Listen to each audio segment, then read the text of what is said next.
నమస్కారం. ఈ వార్తా న్యూస్ యాజమాన్యం తరపున ప్రేక్షకులకు, సిబ్బందికి సంక్రాంతి శుభాకాంక్షలు.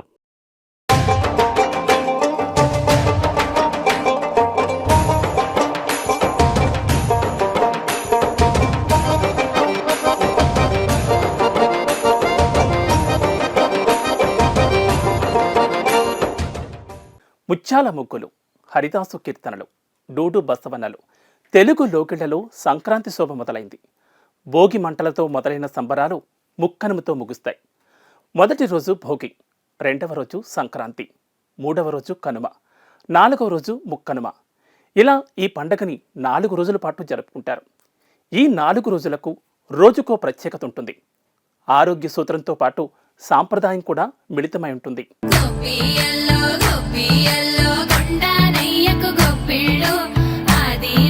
భోగి పండుగతో సంక్రాంతి సంబరాలు మొదలవుతాయి. సూర్యోదయం కంటే ముందే నిద్రలేచి గజగజ వణికే చలిలో భోగి మంటలను వేస్తారు. ఆ మంటల్లో పాత వస్తువుల్ని వేయడం అనాదిగా వస్తున్న ఆచారం. ఉన్న కీడంతా తొలగిపోయి మంచి రోజులు రావాలని, అందరికీ మంచి జరగాలన్న ఉద్దేశంతో భోగి మంటలను వేస్తారు. ఇంట్లో చిన్నపిల్లలు ఉంటే వారికి భోగి పండ్లు పోస్తారు.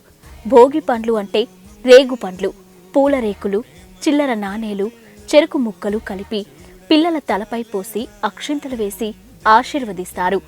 రేగి పళ్లను పిల్లల తల మీద పోయడం వల్ల శ్రీమన్నారాయణుడి దివ్య ఆశీస్సులు లభిస్తాయని భావిస్తారు. ఇలా చేయడానికి ఓ కారణం ఉంది. పురాణాల ప్రకారం భోగి పండుగ రోజునే బదిరా వనంలోని శ్రీహరిని పసిబాలుడిగా మార్చి దేవతలందరూ రేగు పళ్లతో అభిషేకం చేశారట. అప్పటి నుంచి చిన్నపిల్లలకు ఇలా పూలు, భోగి పళ్ళు పోస్తారు. దీనివల్ల వారు ఆరోగ్యంగా ఉంటారని చాలా మంది నమ్ముతారు.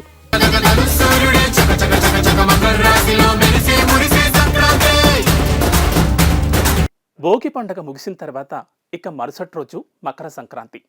సూర్యుడు ఒక రాశి నుంచి మరో రాశికి మారే సమయాన్ని సంక్రమణ అంటారు. ఏడాదిలో 12 రాశులలోనూ సంచరిస్తాడు. అయితే ఆయన ధనుర్రాశి నుంచి మకర రాశిలోకి అడుగుపెట్టే సమయానికి ఓ ప్రత్యేకత ఉంటుంది. అప్పటి వరకు దక్షిణ దిక్కుగా ప్రయాణించిన సూర్యుడు తన దిశను మార్చుకుని ఉత్తర దిక్కుగా సంచరిస్తాడు.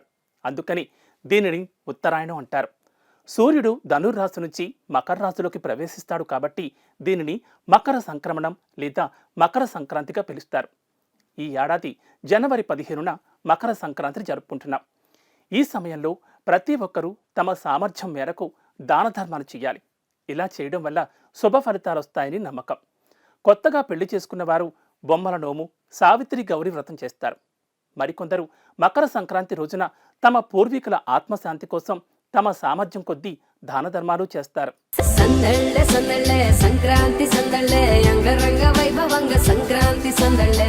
సంక్రాంతి రోజు పిండి వంటలు చేసుకుంటారు. ఈ పిండి వంటలు ఎలా మొదలయ్యాయంటే, సంక్రాంతి నాటికి ధాన్యం ఇంటికి చేరుతుంది. కానీ కొత్త బియ్యంతో ఎవరూ అన్నం వండరు. అప్పుడే పండించిన బియ్యంతో వండిన అన్నం తింటే అజీర్ణం చేస్తుంది. అందుకే వాటిని నానబెట్టి పిండి ఆడించి బెల్లం పాకం పట్టి అరిసెలు వండుతారు. అలాగే పాలు పొంగించి కొత్త బియ్యంతో పరమాన్నాన్ని వండుకుంటారు. ఇలా కొత్త బియ్యంతో తయారు చేసిన వంటకాలు తినడం వల్ల అజీర్ణం కూడా చేయదు. అలాగే కొత్త బియ్యంతో వండిన పిండి వంటలను భగవంతుడికి నైవేద్యంగా అర్పించడం వల్ల పంట సక్రమంగా చేతికి అందినందుకు ఆ దేవుడికి కృతజ్ఞత తెలుపుకుంటారు.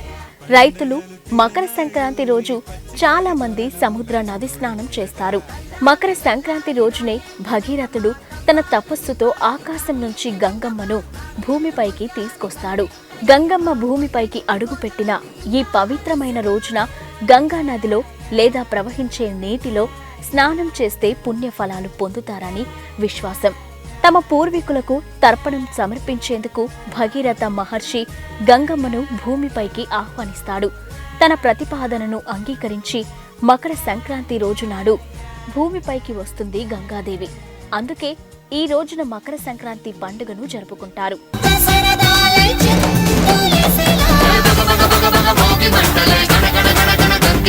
ఇక మూడవ రోజు కనుమగా జరుపుకుంటారు. దీన్నే పశువుల పండగగా పిలుస్తారు.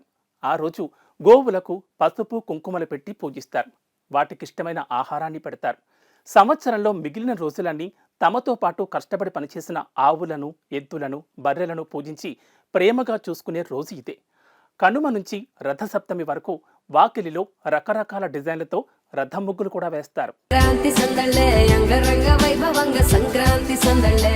ఇక 4వ రోజును ముక్కనుమ అని పిలుస్తారు. పేరులోనే ఉంది, నాన్ వెజ్ ప్రియులు దుమ్ము లేపుతారు ఈరోజు.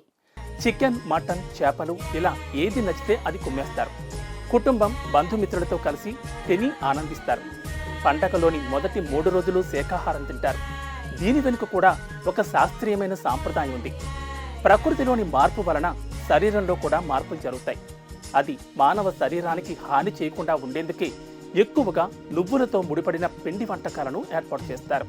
ఇలా 4 రోజుల సంబరమే సంక్రాంతి. ఇక ఆటలు, పాటలు అది వేరే లెవెల్లో ఉంటాయి. కోనసీమలో అయితే కోడి పందాలు, ఎద్దుల పోటీలు, రికార్డింగ్ డాన్స్లు అబ్బో రచ్చరచ్చే ఉంటాయి.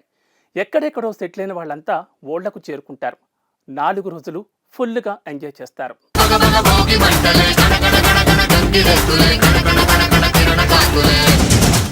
ఇది ఇవాల్టి సంక్రాంతి స్పెషల్ స్టోరీ.